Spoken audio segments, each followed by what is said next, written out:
தமிழுறவுகள் அனைவருக்கும் வணக்கம். சால்வை வேண்டாம் மாலை வேண்டாம், கொண்ட கொள்கையில் உறுதியாக நிற்கும் அண்ணன் சீமான். இந்த தலைப்பில் தான் இந்த காணொலி நம்ம பேசியிருக்கோம். அதாவதுங்க, நாம் தமிழ் கட்சியின் தலைமை ஒருங்கிணைப்பாளர் அண்ணன் சீமான் அவர்கள் பாமக தலைவர் ஜி.கே. மணி அவர்களின் இல்ல திருமண விழாவில் கலந்து கொண்டாருங்க. இந்த நிகழ்வில் அண்ணன் சீமான் அவர்களுக்கு சால்வையும் மாலையும் அணிவிக்க முற்பட்டார்கள். கொண்ட கொள்கையில் உறுதியாக நிற்பதால் அண்ணன் சீமான் அவர்கள் அதனை தவிர்த்திருந்தாருங்க. குறிப்பாக இந்த காணொலி தற்போது சமூக வலைதளத்தில் வைரலாக பரவிட்டு இருக்குங்க. முதல்ல அந்த காணொலியை நான் இணைச்சி வரேன், நீங்களே பாருங்க.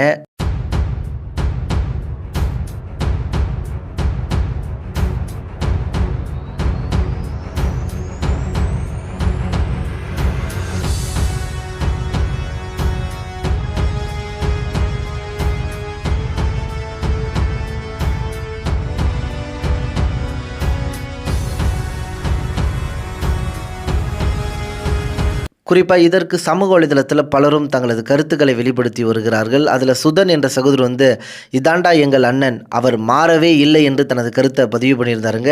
முக்கியமாக கொண்ட கொள்கையில் இன்று வரை உறுதியாக நின்று செயல்படும் அண்ணன் சீமானின் செயல்பாடை நீங்கள் எப்படி பார்க்குறீங்கன்றதை உங்களுடைய கருத்துக்களை தெரியப்படுத்துங்க. நன்றி, வணக்கம்.